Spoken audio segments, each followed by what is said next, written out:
सुनीता देवी ने चौंक कर सर उठाया। बिजली चमकने की आवाज से खिड़कियों के पल्ले जोर जोर से हिल रहे थे। पेन रखकर वे पहले खिड़की बंद करने चल दी। आज अम्मू नहीं आई थी, वरना अभी तो गर्म चाय का प्याला उनके सामने रखा होता। सुनीता देवी ने सोचा, आज अम्मू नहीं आई तो कितना अकेला लग रहा है। उन्हें खुद पर हंसी आ गई। अकेली तो वो ना जाने कितने सालों से हैं। जब पति को खोकर जिंदगी की दौड़ में उतरी तो अकेलेपन के बारे में सोचने का वक्त ही कहाँ था उनके पास। इकलौते बेटे की शिक्षा सबसे बड़ी समस्या थी। पति गांव के स्कूल में मामूली अध्यापक ही थे। उनकी ही जगह पर पढ़ाने लगी थी वे। मुश्किलों से कट रही थी जिंदगी। गांव के दकी अनुज समाज में अपने बेटे अनुज को बड़ा नहीं करना चाहती थी। उन्होंने तन मन लगा दिया धन कमाने में। स्कूल के अलावा घरों पर भी बच्चों को पढ़ाने जाने लगी। खाली समय पर पापड़ और नमकीन बनाने लगी। उन्हें बेचकर भी कुछ मदद हो जाती थी। बेटा अनुज भी पढ़ने में तेज था। 10वीं की परीक्षा में जिले में प्रथम स्थान पर आया। सुनीता देवी की खुशियों का ठिकाना ही नहीं था। सारे गांव में मिठाई बांटती फिरी थी। फिर उन्होंने पास के शहर में उसे भेज दिया। 12वीं के बाद सीए पढ़ने लगा उनका बेटा अनुज। सीए के बाद पुणे में उसकी नौकरी लगी। सुनीता देवी के मन में कई सपने हिलोरे लेने लगे। अब वो अपने बेटे की शादी का सपना देखने लगी थी। तभी उनके स्कूल में एक नई शिक्षिका आई। पूनम नाम था उसका। पहली नज़र में ही पूनम उनके मन में भा गई। बेटे का घर बसने के लिए उन्हें लगा सुंदर सुशील पढ़ी लिखी पूनम हर तरह से अच्छी रहेगी। बेटे ने कुरियर से उन्हें मोबाइल फ़ोन भेज दिया ताकि माँ आराम से बातें कर सके। सुनीता देवी का मन गदगद हो उठा। अब हर रोज़ बेटे से बात हो जाती। ऑफिस से अगर देरी होती तो दूसरे दिन सुबह बेटा उनका हालचाल ज़रूर पूछता। अब वे बेटे के आने की राह ताकने लगी। और एक दिन बेटा आया, लेकिन वो अकेला नहीं था। साथ ही में एक थी मॉडर्न लड़की, यानी उनकी होने वाली बहू। सुनीता देवी बेटे के व्यवहार से दुखी थी, पर इकलौते बेटे का दिल वे कैसे तोड़ सकते थे। रानी आधुनिक विचारों से ओतप्रोत लड़की थी, जिसके उच्च पद पर आसीन पिता का प्रभाव उसकी हर बात में दिखता था। आते ही उसने सुनीता देवी को चेता दिया था कि होने वाले पति की इच्छा पूर्ति के लिए ही वह गांव आई है, वरना उसका ऐसी गंदी जगह से दूर दूर का भी नाता नहीं है। मम्मी जी, आप कैसे रहते हो यहाँ बिना एसी के? कितनी गर्मी है यहाँ। सुनीता देवी कुछ जवाब न दे सकी। उन्हें ये भी अजीब लग रहा था कि अभी शादी नहीं हुई है तो उस घर में रानी कैसे रह सकती है। इसलिए उन्होंने ये प्रस्ताव रखा कि रानी पूनम के साथ रहे, लेकिन रानी इसके लिए तैयार नहीं हुई। उसे लगा सुनीता देवी उसकी इंसल्ट कर रही हैं। दूसरे दिन ही दोनों शहर के लिए तैयार हो गए। सुनीता देवी ने एक बार रोकने की चेष्टा की, लेकिन रानी का रूखा व्यवहार देखकर वह चुप रही। शाम को पूनम जब घर में घुसी तो सुनीता देवी चुपचाप अंधेरे में बैठी थी। पूनम 2 कप चाय बनाकर ले आई और उनके पास आ बैठी। पूनम को भी शांत मन की ये वृद्ध महिला बहुत अच्छी लगती थी। उनके जीवन संघर्ष से भी परिचित थी वह, और ये भी जानती थी कि उसे अपने घर की लक्ष्मी बनाने का सपना भी उनके मन में पल रहा है। चाय पी लीजिए। पूनम का स्वर सुनकर सुनीता देवी चौंक उठी। चाय का कप धीरे से हाथ में उठा लिया और बड़बड़ाने लगी, क्या मैं गलत हूँ? गांव की मर्यादा के अनुसार चलने को ही मैंने कहा, इसमें बुरा क्या था? ये 2 सोचों का टकराव है। ना आप गलत हैं ना वे। आधुनिक शैली में लड़के लड़कियों का यूं मिलना अथवा साथ में रहना सब नॉर्मल है, पूनम ने कहा। पता नहीं, सुनीता देवी ने ठंडी सांस ली। दिन बीतने लगे। सुनीता देवी फिर अपनी दिनचर्या में व्यस्त हो गईं।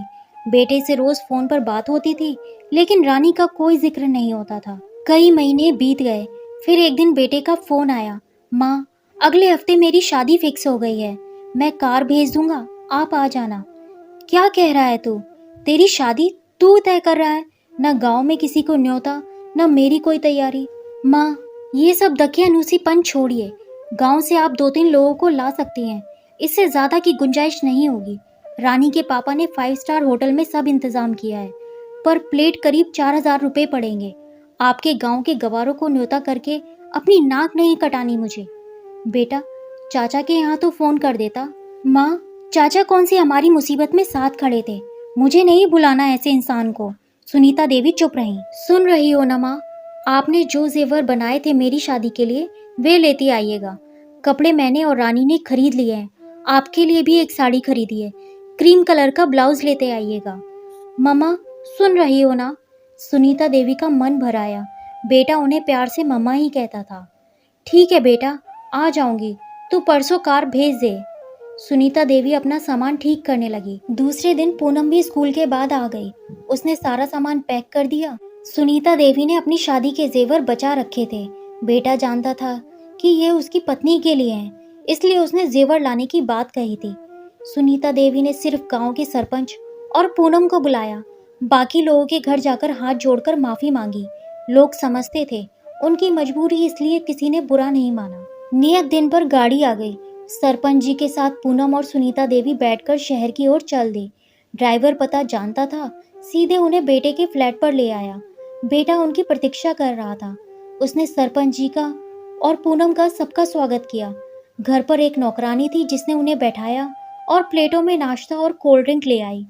माँ, आप आराम कर लो, फिर तैयार होकर मैरिज हॉल पर आ जाना। आपकी साड़ी बिस्तर पर ही रखी है। सुनीता देवी कमरे में गईं तो पलंग पर रखी खूबसूरत साड़ी को देखकर उनका मन खिल उठा। वाकई में बड़ी सुंदर साड़ी लाई थी रानी उनके लिए। साड़ी पहनकर वे तैयार हो गईं तथा ड्राइवर की प्रतीक्षा करने लगीं। सरपंच जी और पूनम भी तैयार थे। नियत समय पर कार आ गई। शादी के होटल पर पहुंचकर सुनीता देवी भौचक्की हो गईं।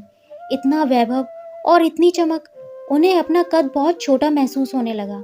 रानी के पिता उनके स्वागत में आगे बढ़ आए थे। उन्हें मंडप में बैठा दिया। रानी लाल लहंगे में बड़ी खूबसूरत लग रही थी और उनका बेटा भी। सुनीता देवी का मन अभिमान से भर उठा। आज उनका बेटा इतनी ऊंची पहुंच पर पहुंच गया, इतनी महंगी जगह से शादी कर रहा है। शादी संपन्न हुई। वर वधू ने आकर सबके पैर छुए। सुनीता देवी आशीर्वाद देते हुए भावुक हो गईं। शादी के बाद उन्हें बेटे के फ्लैट पर पहुंचाया गया। रात को बेटा वहां नहीं आया। दूसरे दिन उनके समधी आए। उन्होंने बताया कि बेटा बहू तो हनीमून के लिए विदेश चले गए हैं। वे जितने दिन चाहे रहें, वे लोग 10 दिन में लौटेंगे। सुनीता देवी भौचक्की हो गईं। कहाँ तो वे बहू को लेकर कुलदेवी के दर्शन के लिए जाना चाहती थी। उन्होंने कहा कि वे आज ही गांव लौट जाना चाहेंगी। लौटने के बाद भी बहुत दिन उनका मन अशांत रहा। आखिर क्या सोचा होगा सरपंच जी ने।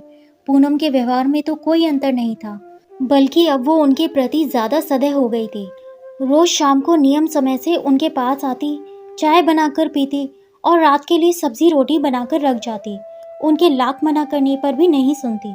सुनीता देवी के दिन यूं ही बीतने लगे। विदेश से लौटने के बाद बेटे का फोन आया। उन्होंने कुलदेवी के दर्शन की बात छेड़ी, लेकिन वो टाल गया। फिर उनकी भी इच्छा मर सी गई। धीरे धीरे दिन गुजरने लगे। बेटा 2 बच्चों का पिता, वे दादी बनी, लेकिन उसने न उन्हें बुलाया, ना ही वे खुद से जाने की बात कह पाई। फोन बीच बीच में आते रहे। फिर कुछ दिनों से उनकी तबीयत खराब सी रहने लगी। गांव के डॉक्टर को दिखाया, लेकिन कोई फायदा नहीं हुआ। एक दिन घर पर लेटी थी, अचानक दरवाजा खड़का। खोला तो बेटा सामने खड़ा था। उनकी खुशी से आंखें भर आई। पता चला ऐसे ही माँ की खोज खबर लेने चला आया था और अब माँ को लेकर जाएगा। सुनीता देवी ने भी ज्यादा ना नुकुर नहीं की और सामान बांध लिया। बेटे ने कहा कि वे जल्दी नहीं आएंगी तो ज्यादा दिन की तैयारी कर लें। सुनीता देवी शहर में बेटे के घर आ गई। बहू का रवैया ठीक ही था। पोते पोती के बीच खुशी ही थी। एक दिन सुनीता देवी का मोबाइल गिरकर टूट गया। बेटे ने कहा वो नया मोबाइल ले आएगा, लेकिन बहू ने कहा कि सिर्फ चाचा जी और मुखिया तथा पूनम के फोन आते हैं तो वो ही बात करा देगी। उन्हें भी लगा कि ठीक ही है। इधर काफी दिन से उन्हें कोई फोन नहीं आया था। उन्होंने बहू से कई बार पूछा, लेकिन उसने नकारात्मक उत्तर ही दिया। एक दिन वे बेटे से कहने लगी कि चलो घर देख आएं, कितने दिन से ताला बंद है। बेटे ने बताया कि वो बीच में 2 बार जाकर देख आया है। उन्हें ही याद आया कि चाबी तो एक बार मांगी थी बेटे ने। फिर एक दिन बहू उनके पास 2-3 फॉर्म ले आई। उसने बताया कि उनका मेडिकल इंश्योरेंस करा रही है, पता नहीं कब जरूरत पड़ जाए। उन्होंने भी जहाँ कहा गया वहाँ दस्तखत कर दिए। इस बात को भी काफी दिन बीत गए। फिर बेटे ने बताया कि उसने एक बड़ा घर ले लिया है, अब सब वहीं जाएंगे। सुनीता देवी ने कहा एक बार वो गांव वाले घर में जाना चाहती हैं। बेटा बिना कुछ कहे चला गया। रात को जब वे बिस्तर पर बैठी सोच रही थी, तभी उनका पोता बड़े भेद भरे अंदाज में उनके पास आया। दादी, एक बात कहें? कहो बेटा। दादी, पापा मम्मी से बोल रहे थे कि माँ अपने घर जाना चाहती हैं, लेकिन घर तो हमने बेच दिया। सुनीता देवी के दिमाग पर सन्नाटा सा छा गया। वो धड़ाम से जमीन पर गिर पड़ी। दोस्तों, आपको क्या लगता है ऐसे बेटे के साथ क्या करना चाहिए जो माँ को धोखा देता है। अगर कहानी पसंद आई तो प्लीज़ मेरे चैनल को सब्सक्राइब कीजिए। धन्यवाद।